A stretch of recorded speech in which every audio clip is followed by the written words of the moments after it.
This is the Absolute Business Mindset podcast, created and hosted by Mark Hayward. This podcast will interview entrepreneurs, business owners, and people in their careers.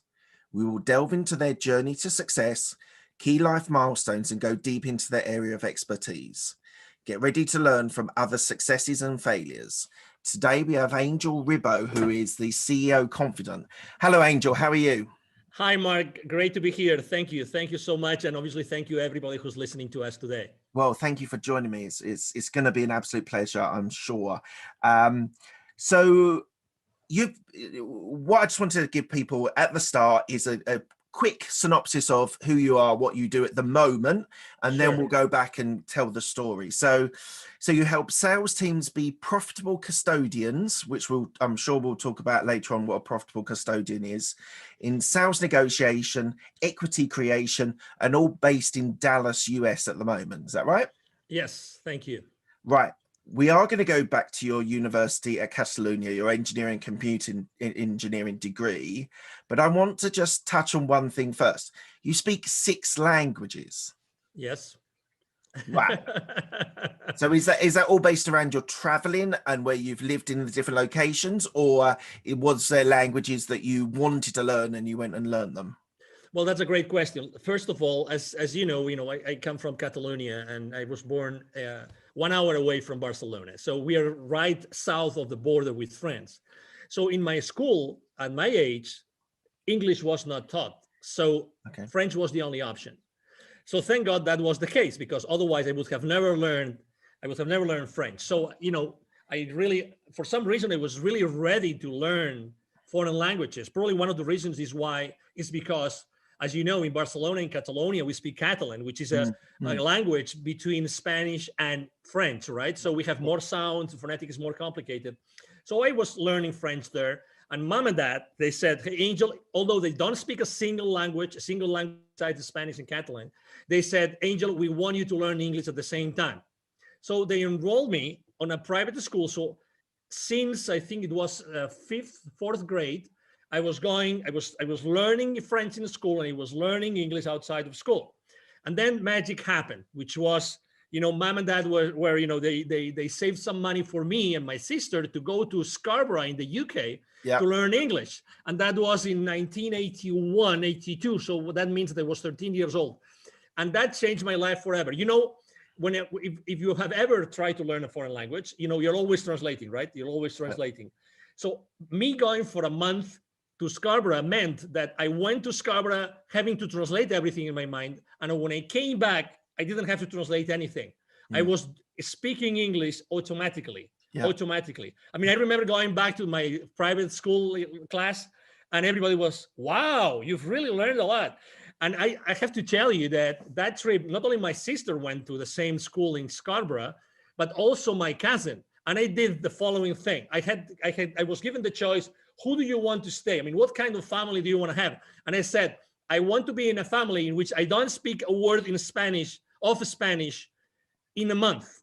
Right. And they put me in a family. I still remember mom and dad and the 3 kids they have, 2 boys and 1 girl. I was sharing the room with a Swedish guy.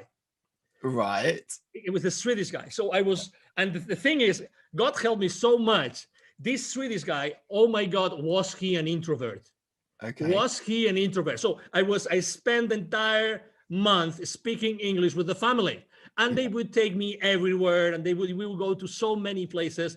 And also the one good thing I did was I asked my Swedish roommate, hey, do you have some friends here? She said, yes, absolutely. I have so many Swedish girls which came from Sweden, which are also in the same school. I could introduce you to them. Guess what? When I wasn't with my English family, I was with these Swedish girls. Right. And for a Spaniard, that was a blast. Oh my God, did that summer change my life forever? And did I not practice my English language skills? So that was, really, that was literally how I ended up learning English and French.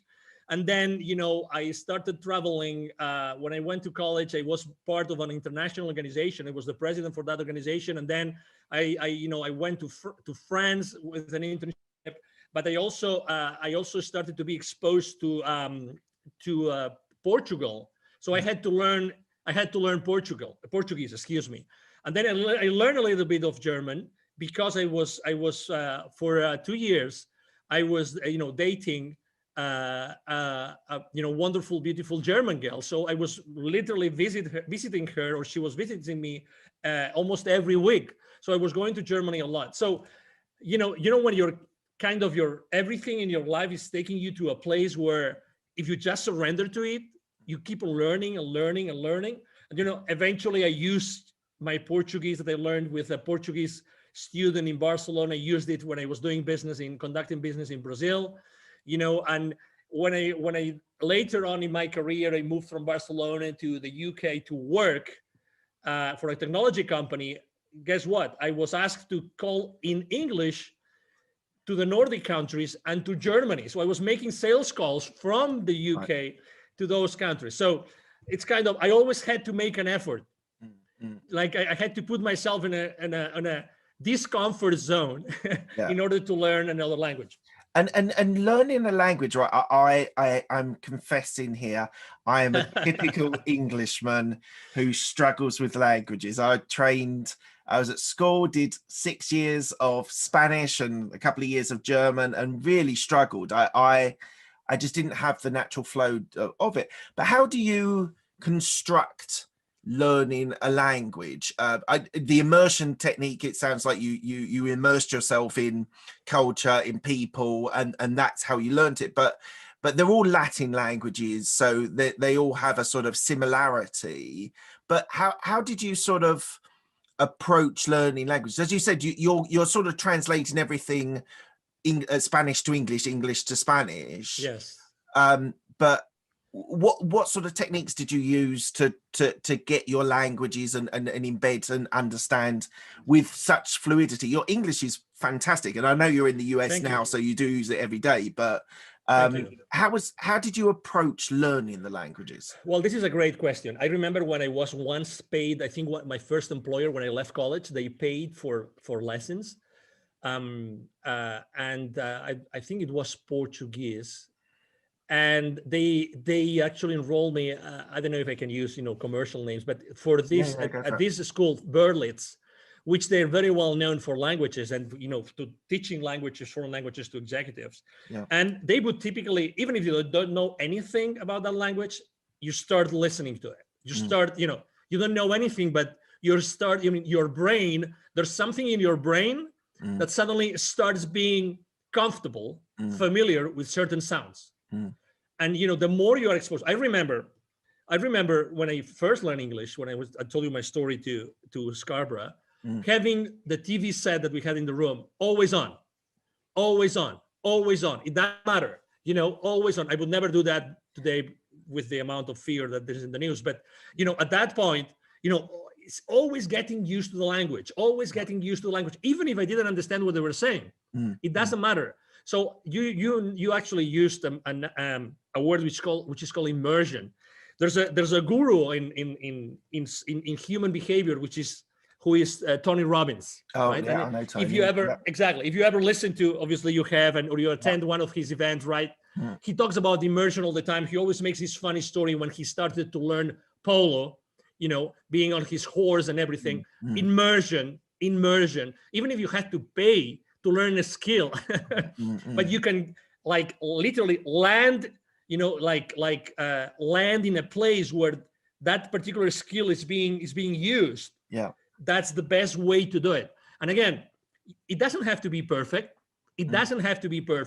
But put yourself in a position in which you are stressed out, literally. Right.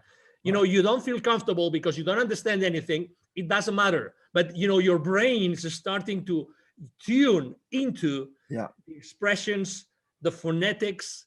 As you know, there's a certain way that every language has its own music. Yeah. Besides its own syntactics and grammar and everything, it has its own music. I think that music is as important and as the language and the words themselves. That has been my experience, Mark. Fantastic. Thank you for that. So let's go to your university degree. So you did engineering, computer engineering. So Exactly. at the University of Catalonia. Yeah, yeah. So just tell me a little bit about your upbringing in Barcelona and why you chose to do computer engineering as a degree. Yeah, that's a great story. I'm just having, memories from my high school time now. So I was born in a city. You speak Spanish, you've probably been in Spain. I was born in a city called Lleida, which is 1 hour away from Barcelona. Okay, so it's a 250, 300,000 people, city. So it's still a small town. So when I was, in high school, and actually in middle school as well, that started in middle school, I really loved computers. I didn't have a computer at home. But in school we had this lab with 4 computers, and I don't know if they were of a British brand or an American brand. They were called Acorn. Acorn. Yeah. It was. Oh, you remember them? Oh my God. Yeah. So I mean, I remember. I right now I have in my mind the lab with those computers. Yeah. That one of them, guess what, had a tape recorder, so I could record my programs. Right. Oh my God, I loved it. I mean, I totally loved it. I remember that thanks to that, my dad bought me an Apple IIc computer while I was in high school. Apple IIc. Right. So it was the most fancy Apple II that existed at that time. One of the few in the place where I was, actually the only dealer in that place. They knew me because I was all the time there looking for, software and everything. So that's how I started to like computer science and computer engineering. I was really good in programming. As I was progressing, actually one of my father was a CEO of a conglomerate of food related industry. Right. Companies, and he asked me, hey, could you do this inventory program for us? Yeah. And then suddenly for the entire summer I started to write in basic language. Yeah. Okay, a program for taking for controlling the inventory of that particular, it actually was a fish farm. Okay. So, and I loved it so much. It was so good. Obviously, I always had great grades. So when it was time, my last year in high school, when I was a senior, and I was asked in Spain, you have to go through there's a grading system, right? And I had to pick which schools I wanted to, which colleges and universities. And I said, okay, so I would like to go to the school, computer engineering school in the Technical University of Catalonia. And I was, thank God I had very good grades, so I could get really into computer science. Yeah. But guess what? The first year was physics, math, calculus, programming, theory of information theory. I, with all due respect to all my professors and teachers and everything, I hated it. I hated it. Okay. I mean, the first semester was, I barely could pass, I think, 2 of the subjects. I mean, it was really difficult. And then the second semester, oh my God, I said, I don't like it. If this is computer science and computer engineering, I don't like it. I liked programming a little bit. I like the soft part of engineering of information technology, but I didn't like any of the rest. I said, oh my God, it's 5-year degree. Okay, I'm only at the second one. Oh my God. To be honest, I said, I don't know how am I gonna do this, but whatever. My parents are paying for this. I had to move from Lleida to Barcelona, so they were paying the rent and everything. So fast forward, to be honest, I had to wait actively 3 more years until, again, I liked computer engineering subjects because they were more like, computer engineering or computer science in organizations, information systems, stochastic processes, things that were really more attached to reality, as opposed to, calculus and side. Yeah. Exactly. And I am a very hands-on guy. I really like to be around with people, and I like to have human contact. Yeah. And I picture myself, am I going to be a computer analyst programmer the rest of my life? Oh my God, no.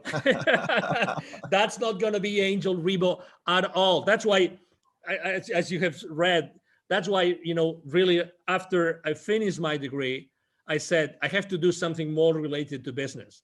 because I think that's exactly where I could make a big Before impact. we go on your Yeah, MBA, yeah. just on the computer engineering, and it might be slightly different.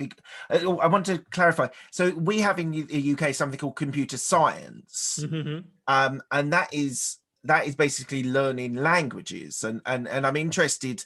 I was talking to someone, a friend of mine, who learned languages and then learned computer science, and that was like JavaScript and C# and all that sort of jazz.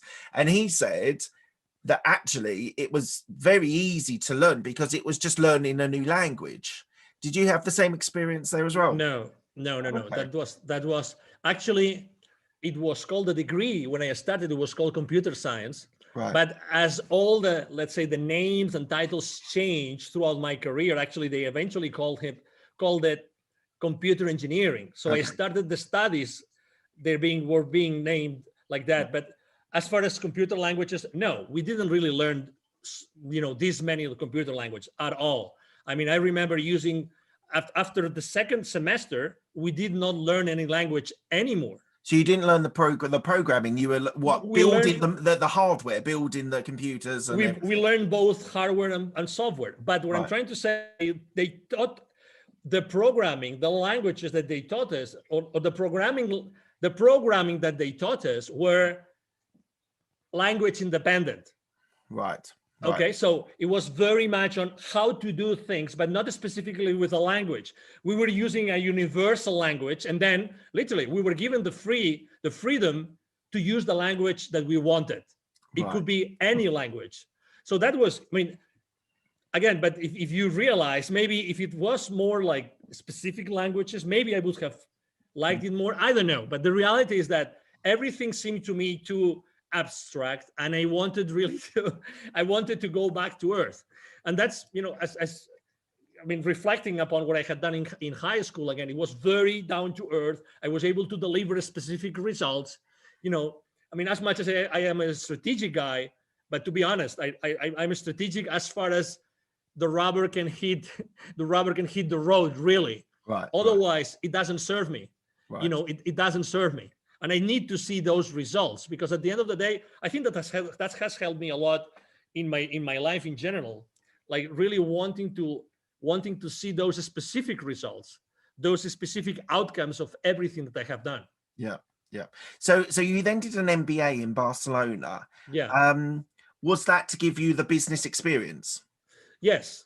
And Actually, one other question, sorry, a follow-up question. Yeah, of course. At that time, doing an MBA, did you want to be an employee working for a big, whether it's computers or whether it was a business or finance, wherever? Did you want to work for a big corporation, or did you want to be an entrepreneur at that stage? That's a great question. I'm going to tell you. So while I was studying, in order to make money, I was actually working at the same time. Right. And I was working, giving education, computer education, teaching WordPerfect and Lotus 1, 2, 3, to the employees of the university of my own college. Okay. Mm-hmm. But the first job that I got before I graduated, I was actually at the rector's office, at the president's office of my own university. Oh, wow. Okay. Because they opened a position in the international, it was called the rector's office, Department of International Relations. And that was my first job. My real first full-time job was like this. So it wasn't related to technology at all. So while I was having that, while I was, doing that job, I was there for 5-6 years. I was actually studying, my MBA. If you ask me why, because I really wanted to have a different perspective of the world. I wasn't thinking of where am I going to work, what kind of role I want to have. I wasn't that strategic. The only thing I knew was that I needed to have additional knowledge if I wanted to go with a higher level of comfort to work for any corporation. Right. So I started working in international programs, and then I started traveling extensively. And we had these wonderful relationships and trips to the UK to talk to the Imperial College and the University of Manchester School of Architecture. And we would go to all these many, universities in Europe, and also in the US and in Latin America, which were mainly the places where we would have, relationships and programs and things going on, right? So that was actually my first full-time job. And it was thanks to a bad personal experience that actually I decided to move out of Spain. But when I was still working, and let me tell you the story because you're going to like it. When I was still working at the university, a female headhunter came one day and said, Right. Angel, we want you in the private sector. I have this opportunity for you. I cannot disclose how I found you. And actually, I still don't know today why. Okay. But, well, I know why, but I don't know how they found me. But anyway, Okay. we would like you to work in this particular company. I think you would make a great fit. And it was an audiovisual company. Okay, so they would do all sorts of audiovisual productions of any size. It would be the launch of a new car for Jaguar, or it could be like the 100th anniversary of FC Barcelona, just to give you a couple of examples. Yeah. But the reason why I mentioned this is because eventually I was fired from that company. Okay, so that was interesting. What did you do? What did I not do? What did you not do? So there was a lot of politics involved in that company. I was hired by one guy, and I made a mistake, which is I allowed myself to say to accept a position because this guy said, "Hey, we are reorganizing this part of the company, and I'm not gonna be your boss anymore. So before I hand you over to the new boss, I want to give you the opportunity to go to another side of the company. It's up to you. You decide what you want to do." Right. Okay. And I really didn't know nor my potential new boss at that division or this other boss. So I said, okay, let's go to this other boss, this other division. And that was my life sentence. Okay. That was, but anyway, but that's okay. And that was before. You learn from these experiences, don't you? My God. Oh, absolutely. Because, I was supposed to be in charge. Do you remember the 2000 effect? How going from 1999 to 2000? Yeah. Y2K or whatever it was called. Exactly. The 2K effect. Nothing happened. Exactly. Nothing happened. Nothing happened. The clock just ticked over. How many trillions of dollars, of pounds were spent for that, right? But anyway, so I lost my job, and then I had this conversation with my headhunter. Hey, I'm glad that they stayed at that company more than 6 months, so you get your full fee. I told the headhunter, but okay, could you tell me why did you really come to pick me from the university and take me to this private company? They were really a good company, and large and very, very well known. And she goes, well, because I needed someone really flexible. Okay. I needed someone. There was something that I really liked at the interview with you, Angel, which was and she said, so if you're ready for this explanation, Mark, she said your feminine side was the part that really attracted me. And I said, what? And what did you go? What? Obviously, I've lived in so many. I'm so open to all obviously so many sexual orientations. I have friends all over the place with all orientations. So I said, what do you mean, right? Because I wanted to know. And she said, I want you to know something. And actually, it was the first time ever someone told me about this. So we all have this feminine side and this masculine side. We all have this. Like it or not, it's a reality. Yeah. And for what you stand in the world, you have this flexibility that's very difficult to find, in full-fledged masculine roles for men. And, I found this in you, and I knew that you were going to do a good job, regardless of what happened at the end. So anyway, that was my last job in Spain. And then it was when, the universe had a wonderful position for me in the UK. And that's how I. And so what did you do in the UK? Yes, I worked for my first ever American company. Right. It was a high tech company in this technology park in Fleet. Yeah. I think is it Hampshire? Fleet. Hampshire. Yeah. I think it's Hampshire, exactly. So, and basically, I was part of the inside sales team. I started as an inside sales guy, and then inside sales team leader. And I was like, basically, first making phone calls, a lot of phone calls, trying to get appointments for my field reps. Right. And my field reps were in different countries, and I handed over those leads to them. And then I became a team leader. And that's what I was doing. It was my first sales role ever. And I loved it. I loved you it. enjoyed it? It's a people business, isn't it? It's a people business, yes. And we had all those call blitzes, that we had to make X number of calls, and if you reach that goal, then you had a bonus, and then you would talk to the field reps, and they were super excited that you got them this amazing sales appointment with the CEO of that corporation. That was so exciting. I really loved it. I really liked it. And then I see you moved to Mexico. Is that right? To do sales there as well? Exactly. I moved to Mexico. The company I was working with in the UK, American company. I went to a sales boot camp in Boston. They were based in Boston. And I decided to take a vacation after that boot camp in Boston. And I said, I'm going to take a vacation. I've never been in Mexico as a tourist. And then I'm going to go to Cuba. And it was while I was in Cuba, and that's the reason why I moved then to Mexico. I had my first spiritual experience ever. I mean, I was very down to earth, and I didn't know what a spiritual experience meant. So I remember reading that book while I was in Cuba. And I was reading this book. Is called The Celestine Prophecy. I don't know if you've ever heard of this book. No. The Celestine Prophecy. I recommend it to you. Okay. It's written by a guy called James Redfield. The Celestine Prophecy. It's basically a book that talks about the energy and how everything is energy and everything around us is energy. I love the concept. When when you're reading something and you're feeling that you already know that, and you're feeling excited about this. So it's the story about a series of scrolls that are being found in the Amazon side of Peru. Okay. Right. So it's an amazing book. It's a fiction book, but the teaching just was amazing. So I remember turning the last page of the book, and as soon as I did that, I had this rush of energy going through me. I mean, I cannot explain it. Goosebumps, chills, you name it. Yeah. And I knew that I had to do something. I mean, I remember when the sun was setting. I was in Varadero in Cuba, in that nice resort. And literally at that moment, I decided I want to go to work in Latin America. Okay. I went back to Fleet. I mean, I never explained this to anybody.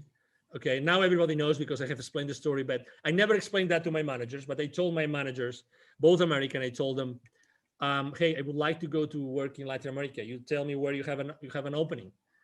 And they said, well, we would like you in Mexico. But hey, are you insane? What do you mean? Hey, you're working here in the UK. You have a great job, great progression. Look what you have done in under 2 years. And, you're making good money. Why do you want to go to a third world country? Why would you think of doing that? And I said, why not? Why not? What's wrong? And in this case, was Mexico. And, Mexicans love Spaniards. Spaniards love Mexicans. There's so many things in common among the two cultures. And I said, I would love to go to Mexico. And I think that there's a lot of things that I can do while in Mexico. Just before you talk a little bit more about Mexico, so you were saying about that book that had a massive impact. So yes. I started binging audiobooks on business, finance, self-development, all this jazz. I don't know, it's probably 6 or 7 years ago now. Cool. And I interviewed someone who said you should read The Alchemist. Have you read The Alchemist? Oh, absolutely.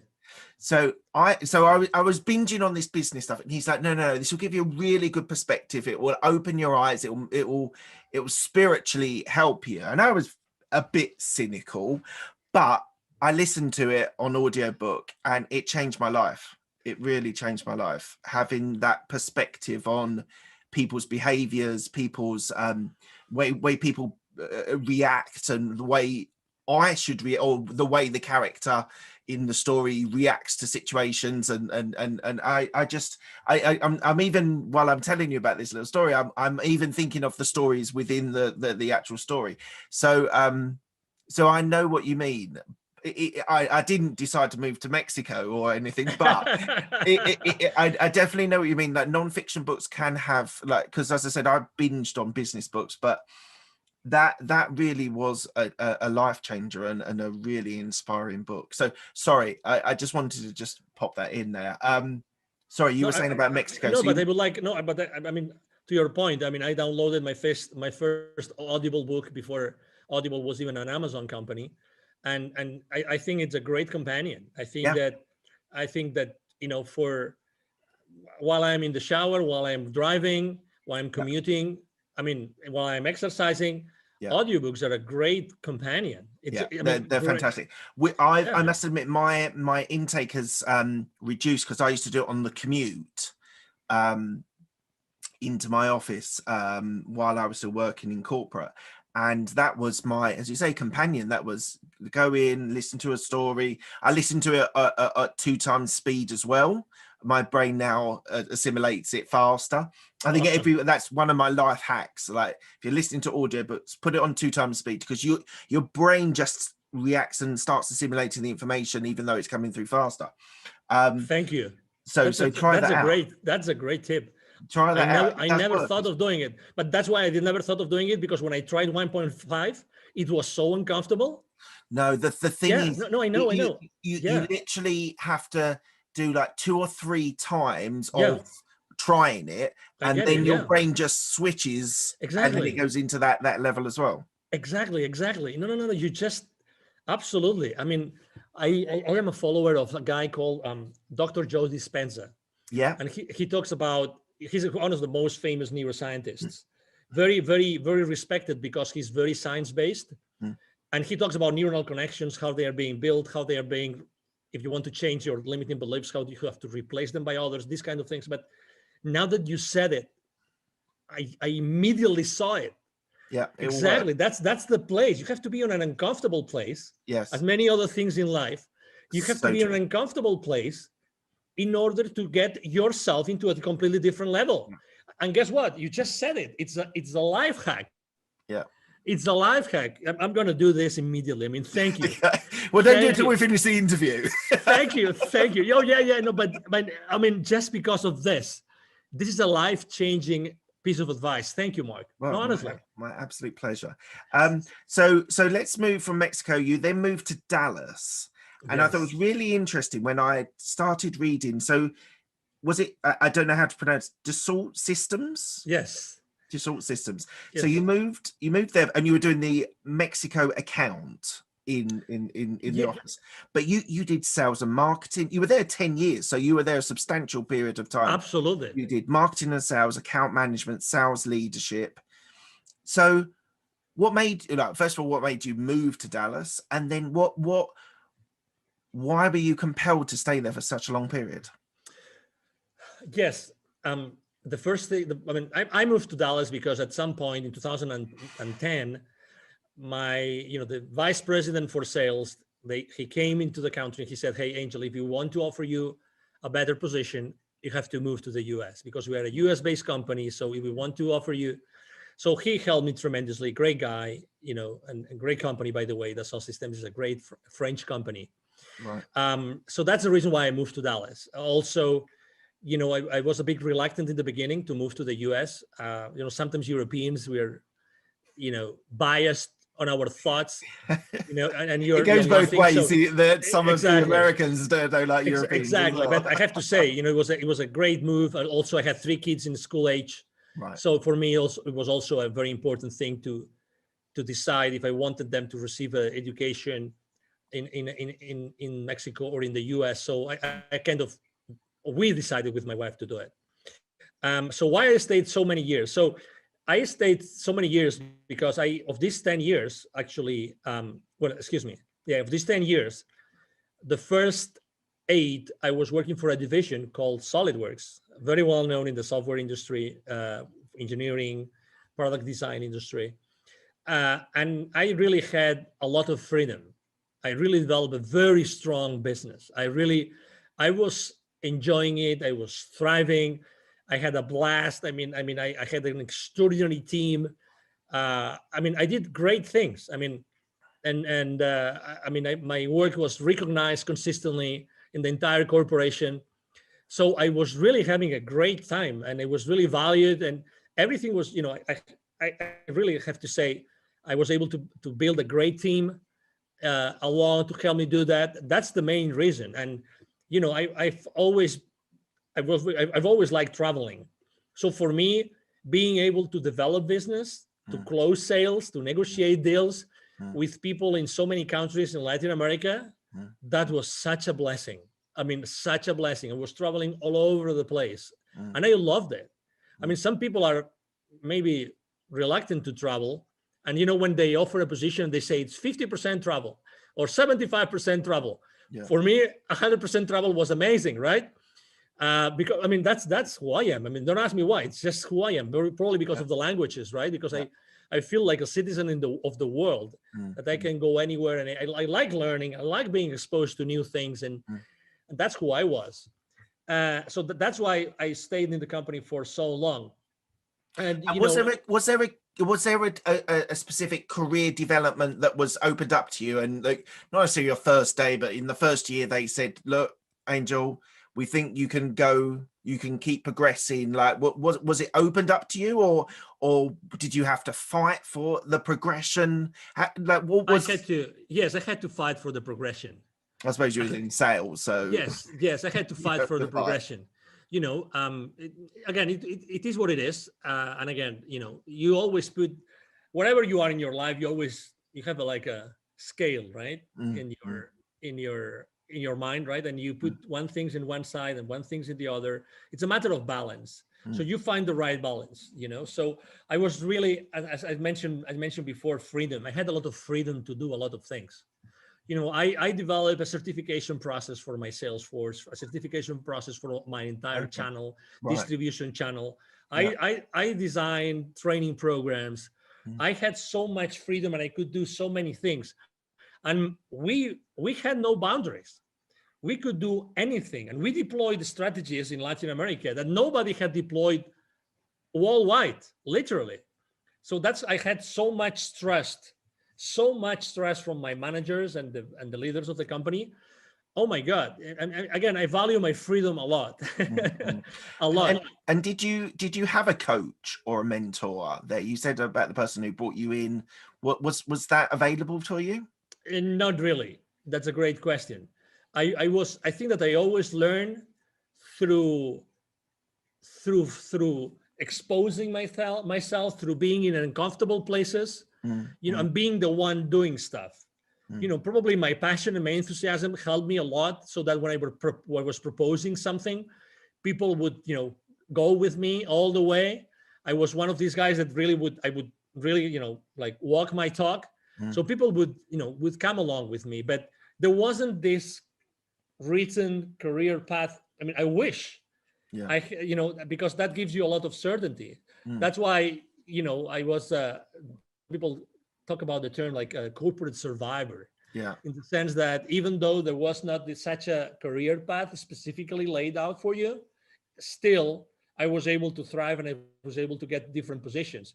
I started as a sales rep or a sales manager, and then I started to incorporating territories.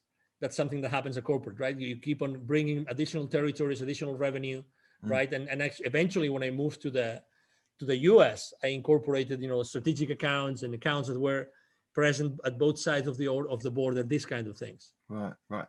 Okay. Well, let's fast forward a little bit. I do want to talk about this, but we're gonna have to move on. You're a TV host on a station in Dallas. Unfortunately, we're going to have to keep going because I want to get everything in.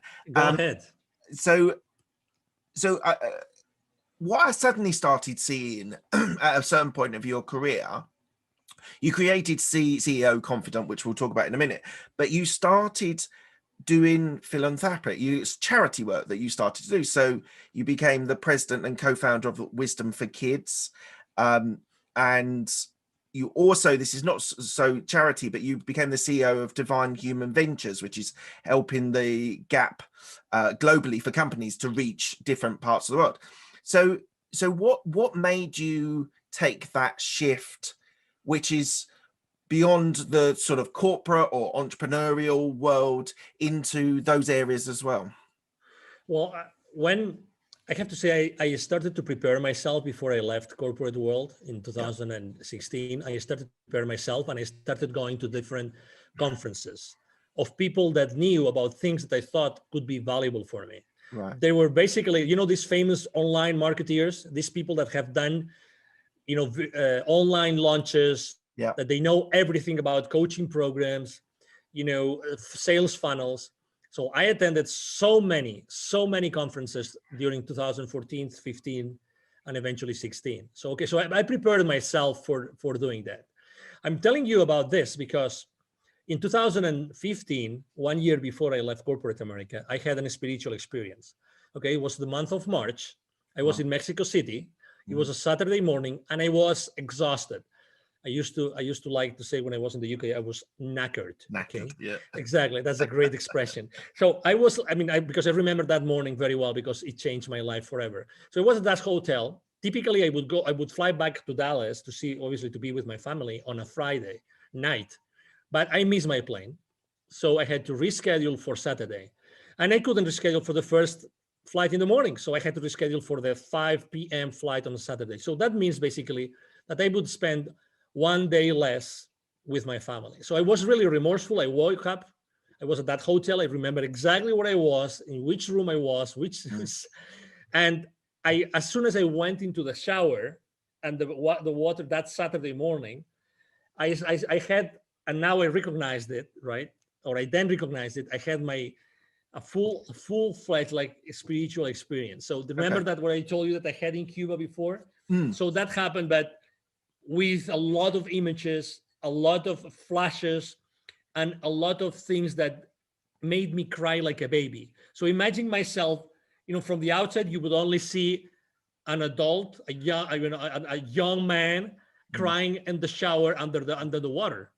But I was having all those flashes of basically all those kids in need that I had met so many times while I was conducting business in Latin America. So picture this, right? My clients were, and that's why I call myself the CEO Confidant. My clients, while I was in Europe first and then in Latin America, my clients were always large manufacturing companies. And I was always, because of the way we were conducting business, I was always talking to the C-levels of those companies. So I was always going to close business to these top, level The executives of those manufacturing plants. But guess what? In Latin America, manufacturing plants are where? Outskirts of large cities or even rural areas. And guess what? Where is the poverty? Where is the poverty in those areas? Yeah. Exactly in those very same areas. So every time I would go to those manufacturing plants to talk to those high executives, before getting into those places, I would see so many examples of kids coming to me and saying, "Hey, sir, senor, would you buy some gum for me, some candies? Would you allow us to keep your car safe while you are inside of the plant? Or could we wash the car? Could we clean your windshield for you?" So all those images of so many examples of kids in need, this came to me so strongly while I was in the shower. And it was very clear to me after literally crying under the shower for 15 minutes. It was very clear to me that I had to do something, that experience, that incredible amount of energy going through me meant that I had to do something about it. Okay. So I remember that I was so sensitive that day. The gentleman, Mr. Martin, Mr. Martin, he was the guy that was like my driver in Mexico every time I would go to Mexico. So I remember having breakfast. He called me, "Hey, are you ready for the appointment we're gonna have this morning?" I said, No. You're gonna have breakfast with me today. So I invited him for breakfast, and we had a breakfast together. I remember that breakfast as if it was today. I said, "Martin, we are going to cancel this call, and we're just going to talk about something that happened to me. It's going to sound crazy, but we've been together for so many years." It was 2015. Okay, so I would like to share a story with you, and that's what I would like to do for the rest of my life. And I remember even crying over breakfast as I was explaining to him what had happened, a few minutes ago before, right? And that's the reason why. That's the reason why I said, "Oh my God, I have to do something." And that's what really triggered and ignited me deciding. Actually, I decided to create Wisdom for Kids with a friend of mine and his father, three co-founders, before I even decided to leave corporate America. But it was very clear to me that I was going to be the connector of the unconnected. Right. Right. The connector of the unconnected, the connector between this top layer from a success and wealth point of view with the bottom layer. Right. And obviously, through my work for so many years, I had not only sold and developed business, but I also had trained my distribution channel, my distributors, my resellers, my business partners. I had taught them how to become, good companies, I had helped them to grow their businesses. So I was always doing this, like helping these partners of ours, grow their businesses, but also eventually the main goal of all the services I'm providing to my own clients, to those manufacturing companies, was how to accelerate the growth of their businesses. Right. So you see, there was this common denominator. So it was very clear to me that what I had to do is I had to start this nonprofit. Eventually, we called it, Wisdom for Kids. But I called it. I had to start this because I said, if I don't do it myself with these two other people, who's going to do it? Who's in such a good position of being able to, tap into the genius of these top level people and at the same time helping the underprivileged? So tell me a success story. What have you managed to do part of this charity nonprofit? Yeah. So there's an area which I like to go, which is an indigenous community. I like to go to indigenous communities for many reasons. One of them is because 95% of kids in those communities are poor. Right. So when you go to those areas, the chances of making an impact increases dramatically because everybody lives under the threshold of poverty. Yeah. And I'm going to tell you a story of this area. It's in the north of the state of Puebla in Mexico. Okay. So in this area, there are 180 plus small communities. Many of them speak their own languages, originally from the Aztecs, Toltecs, this kind of, originally civilizations, let's say, or cultures. So one success story I can make is in a particular area, one of those sub-communities there, when we deliver our workshops, right, what we do is we do a lot of self-esteem work. We do a lot of neuro-linguistic programming, okay? Because we want to make sure that whatever we do in that community, it's sustainable.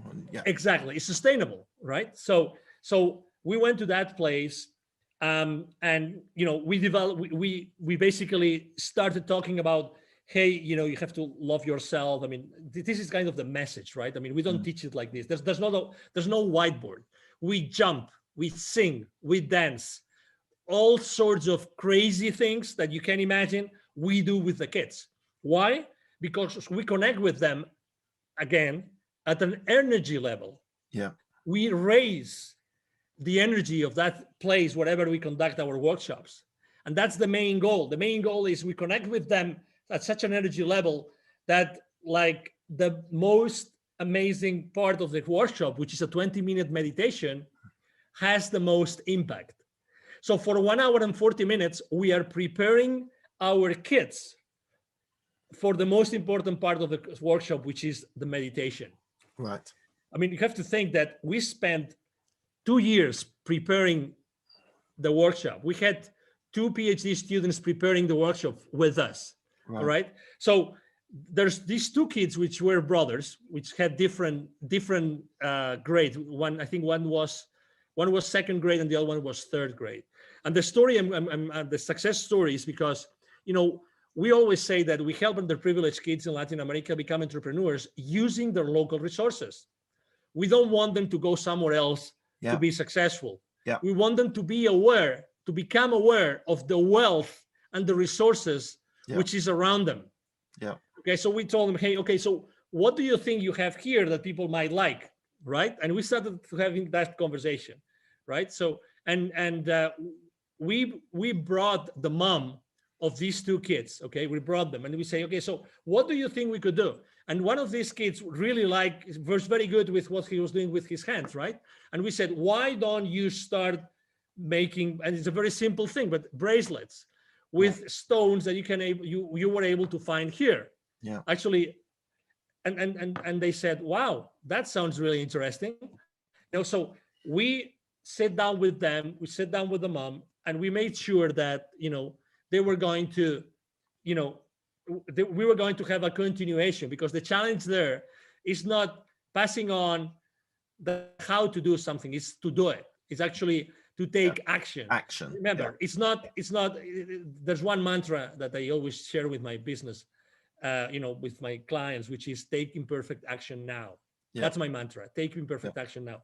So we sat down with them, and that was at the end of 2019, and we said, okay, so this is what we're gonna do. So we make sure that our local teams. We always have local teams. We do all of local teams when we go to a community. They're gonna make sure that you guys are gonna be following through. Okay, so our volunteers locally, have been talking to this mom and to these kids, and I know for a fact that these kids have been, selling those bracelets to the local community. In this area, actually, there's a former Toltec pyramid compound. So it's a very highly charged, again, energy place. It's a magic place. So they already have a place where tourists go, so they can sell those bracelets already to the local community. And after that, there's going to be many things that are going to happen. I mean, obviously, unfortunately, the world closed down, unfortunately, in 2020. But we're talking about incorporating other nature elements of nature into their bracelets, and obviously writing a story about that. We are very cautious about keeping the identity of those kids safe. We don't carry a single list. There's no list. I mean, of those 1,000 kids more plus that we have helped, we don't carry any single registry. We don't want anybody to hack into our information and use it inappropriately. We're very, very cautious about that. I think that privacy and confidentiality is extremely important today, and we want to keep those communities safe. So that's a great example. That's a very good example of a success story. That's fantastic, and all power to you. I think it's a wonderful idea. And what's so great about it for me is that you're inspiring children to perhaps be entrepreneurs, but in their community, in their country. They don't feel they have to go to America or go to the cities. They can develop within the local community, which I think is wonderful. I want to ask you a question which I don't often ask, but I'm intrigued. So you've described yourself as a global citizen. You travel all around the world. You are you speak many languages, and a lot of your time is traveling. And you mentioned a little bit earlier on about having 3 kids. So how do you balance being a global citizen and also being a parent of 3 kids? That's a great question. And let me make a confession. I think that once my wife gave an interview to someone and she said it, so that's why I'm going to say it. Okay. At some point in time, I think it was in 2008, so 2 years before we left for the US, actually, and she didn't tell me actually until 3 years later. So only a few months before she got pregnant of our second kid, she told me she was actually thinking, she told me one day, Angel, you were spending so much time gone. I thought our marriage would never last. Never. We were living in Puerto Vallarta in the Pacific coast of Mexico. And I would literally spend 2 weeks in a row gone. Right. Like gone. And we had at that time we had an 8-year-old kid. I was literally gone. And that comes with a price, right? So I loved, obviously I was gone because I loved what I was doing. I totally loved it. But so so that came definitely with a toll. right? And when I made the decision of leaving corporate America, actually one of the main reasons besides my nonprofit was I really would like to spend more time with my family. And let me tell you, I've taken my second kid, my 12-year-old now, I've taken him with me to do what I do. Right. And it's really eye-opening because I remember when I took him for the first time, we got to the place in the mountains. It was a very poor village. Mm.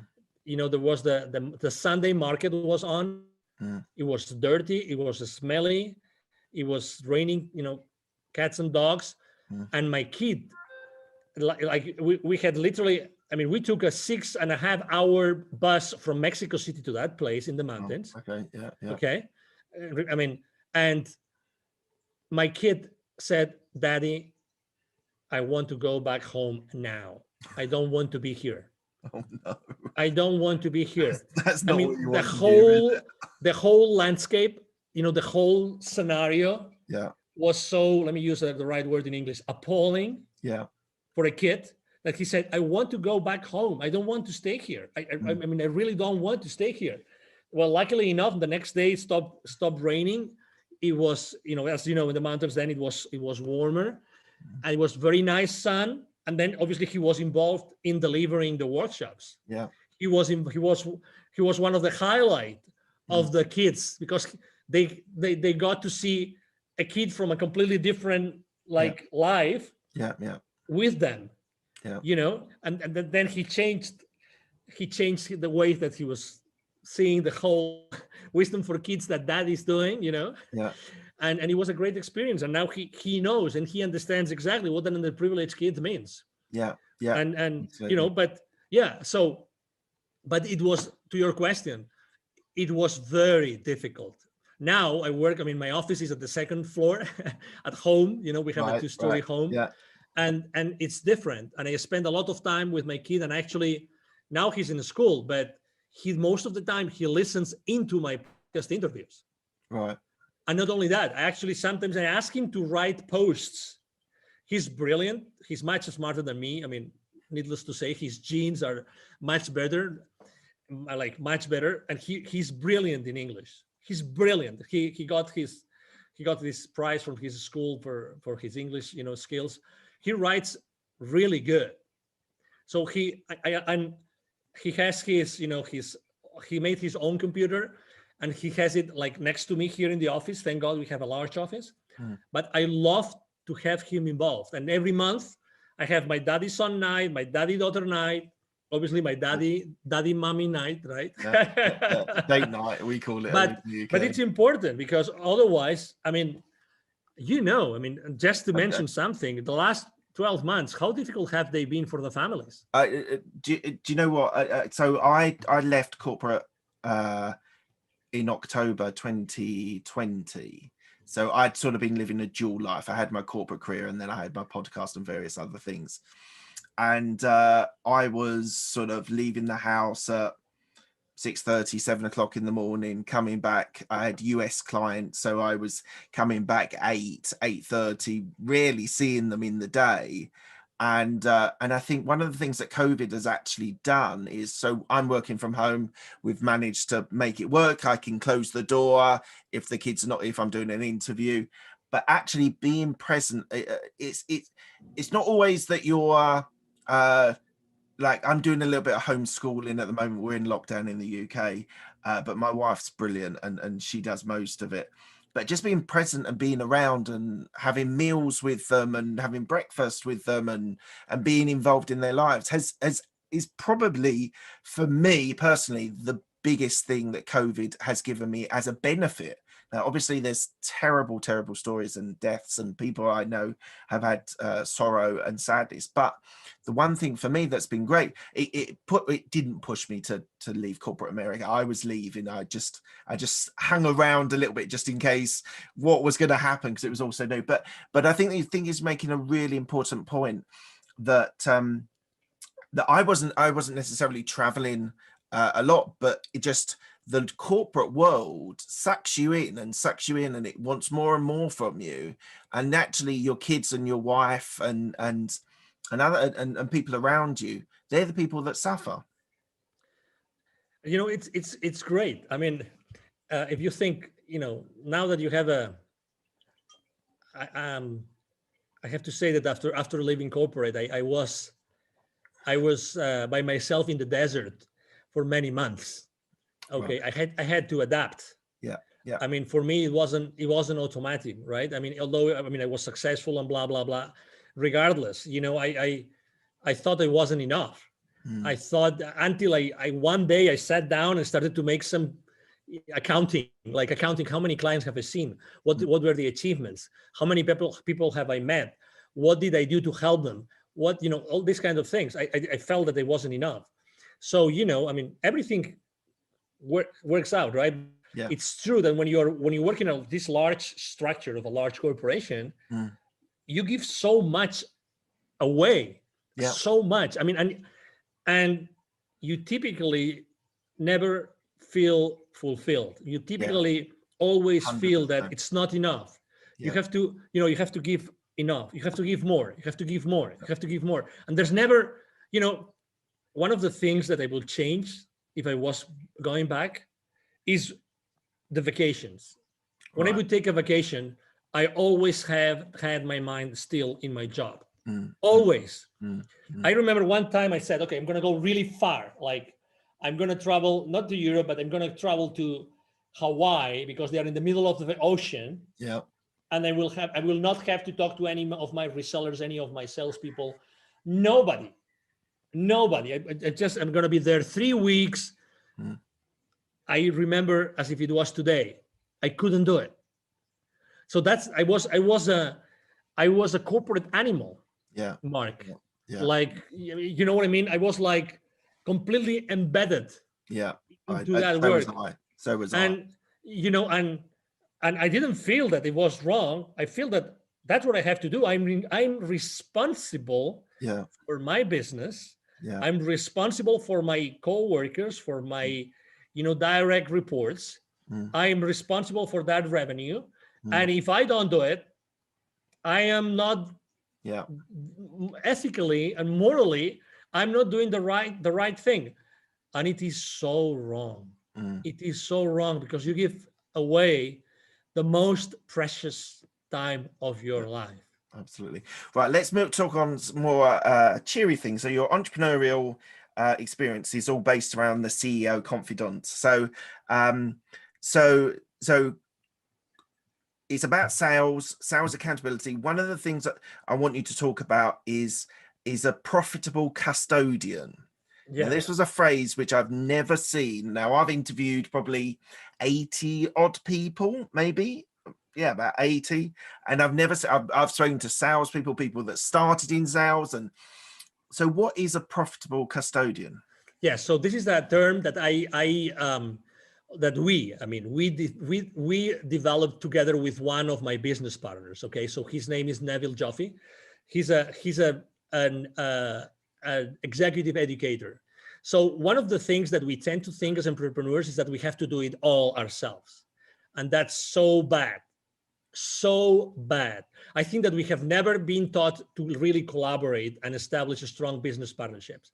So that is exactly what I did with this gentleman. So one day we were having a conversation and we were talking about this term and of the employees being the custodians of the company's profits.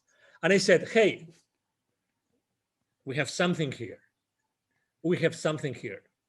What if we start, if the main goal, the ultimate purpose of any company is to produce sustainable profits and cash flow for their shareholders, for the equity holders of those corporations, if that's the main goal, and what we are doing here is to remind everybody of the financial implications of the business decisions, then every single employee is the custodian of their company's profits. Right. And you were in corporate, I was in corporate. Seriously, how many real conversations, in-depth conversations did you have with any of your clients or business partners while in corporate about financial statements, about balance sheet, about P&L, many, but how comfortable did you feel? That's a different question. Yeah. How comfortable did you feel? Even if I went through a MBA, I really didn't feel. So when I was talking to Neville Joffe, we realized that, and he told me, because he had surveyed so many people, that we are never trained at corporate to be aware of the financial implications of every single decision that we make. Yeah. It can be a discount, it can be a new product, anything that we do at corporate, So then we came up with this concept, which is profitability custodians. I ran to GoDaddy. I protected literally, I did that day. When you have one of these amazing ideas. Yeah. I went to GoDaddy. I booked the domain profitability custodians, and then we started using it. And it's because it's the reality. We are really not aware, even at the personal level. I mean, how many families have a balance sheet of their own home, of their family? How many have a P&L? Do you know the financial implications of a decision?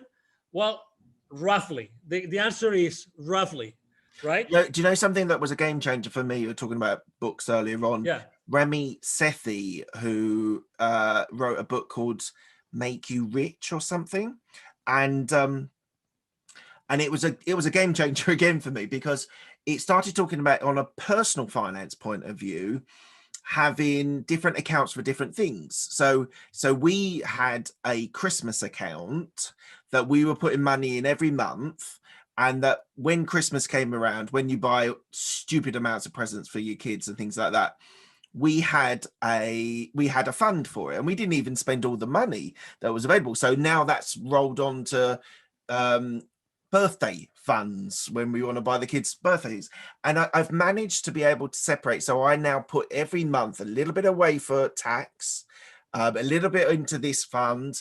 My business account, I always keep a slash fund available, especially on my properties or real estate, if there's a boiler going or whatever, something like that. So that was really a game changer for me, to actually, instead of just having one account and so many things dipping in and dipping out, and you can never control what's coming in and what's going out, you just never have a concept of it. So it sounds to me that you're sort of giving that sort of responsibility to the people you're training as well. Exactly. So what we do is we actually start from the personal financial statements of every single employee.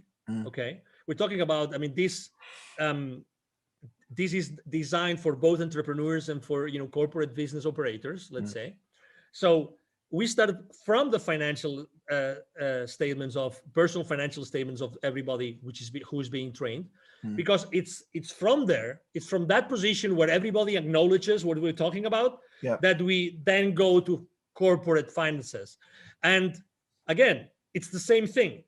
Wherever you are in the corporate arena, wherever you are in the corporate world, whatever the place in that matrix of your company is that you are, every single decision that you make has a financial implication. Yeah. So basically that means that every time you make a decision, you're actually signing a check. But the CFO doesn't know, but you're actually signing a check. Yeah. So every single employee are signing checks. That's why they are the profitability custodians. And exactly, it's a very unique term.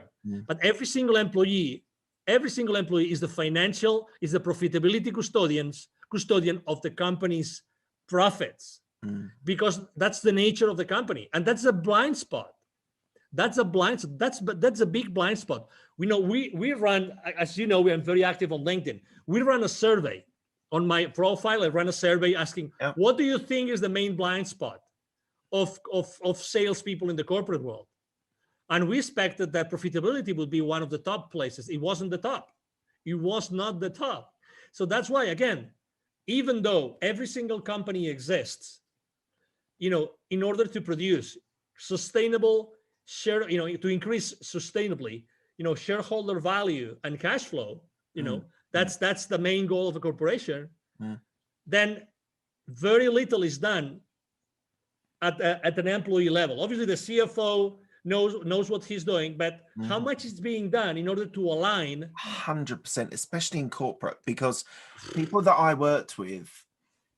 So I want to talk about innovation, but just on that. Go ahead. Well, I'll lead into innovation, but people that I worked with, they had no responsibility for their products that they were working on. They turned up and they did tasks, and that was they then left. And they had, as you say, they had no responsibility of trying to make it more efficient or to raise revenue or go out. And the reason why I was successful in it was because I was interested in business development and actually finding new clients, finding new markets. So I know sales is slightly different to what my experience of corporate America is, but how does innovation sit with the people that you work with in the sales environment? So innovation for you in the sales arena is different to I was in KPMG and PwC in their software, so I helped sell and implement software. But how does innovation sit for the sales market in corporate America, or even in entrepreneurs that you help? So are you talking about the importance of innovation within because my I think people, base? Or well, I think people just aren't aware of the importance of and I mean innovation as in making a difference, making a change, in trying to make something better, whether it's with a client or within an internal system or whatever. Yeah, I mean, I think that, in theory, everybody embraces innovation, right? Because innovation means you are able to create something new. We are all by nature creative. We love to create, but then there's this gap between, okay, I create all those things. You mentioned several products. You create those products, but okay, in order to deliver those, there's going to be something involved. In order to market those, there's going to be something involved. In order to sell them. So this is the gap which is being forgotten. So to be fair, because it's easy to talk about this, but in all fairness, the thing is how many of us, while in corporate, we got the right education so that we were fully engaged with the rest of the organization, so that eventually the leadership team could keep us accountable. That's the thing. That's the thing. If you want to keep your employees accountable, it's not fair to do it unless everybody is really engaged because they have been provided with the right level of education.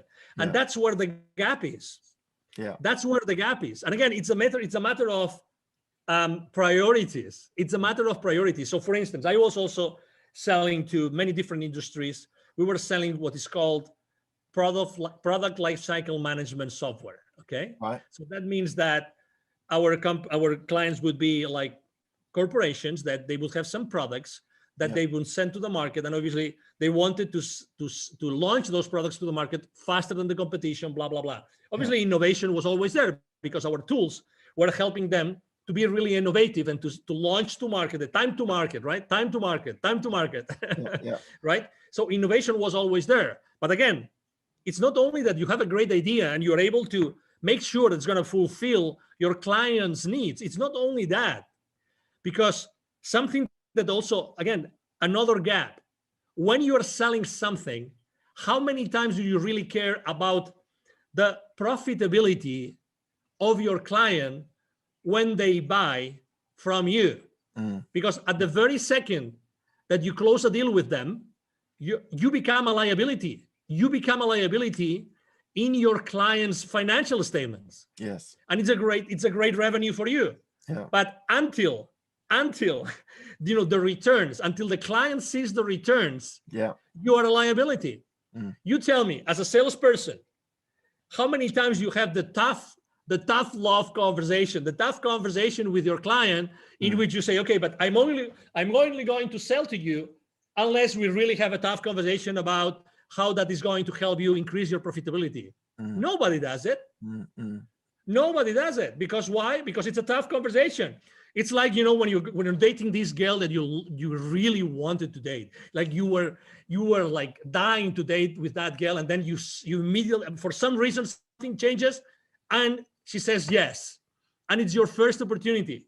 Are you going to go raw the first day? Are you going to tell her everything?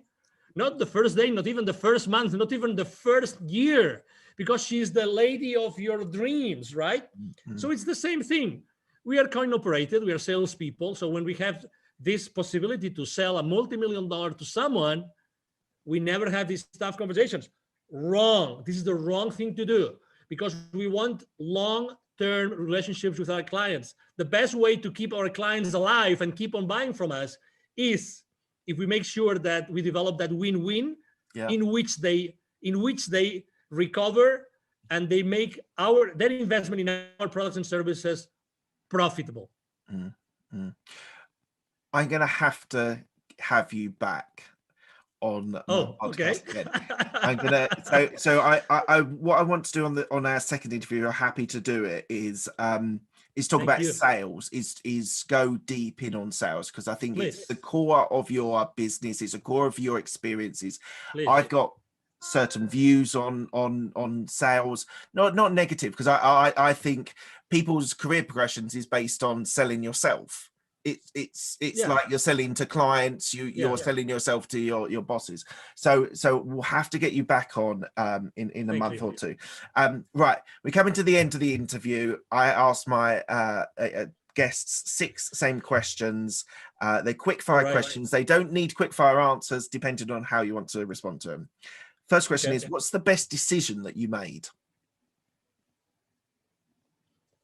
Have kids. What's the best piece of advice you were given? Be open to what the universe has to tell you. Okay, awesome. Who helped you most in your career? My wife. Any regrets? A lot, but I wouldn't be who I am unless I had gone through those challenges. So that's okay. I'm a human being, so I am still wired, and I still feel that I did something wrong. But really, I'm happy to be who I am with all my flaws. That's fantastic. What are you most proud of? Well, what I have achieved. I've helped so many people.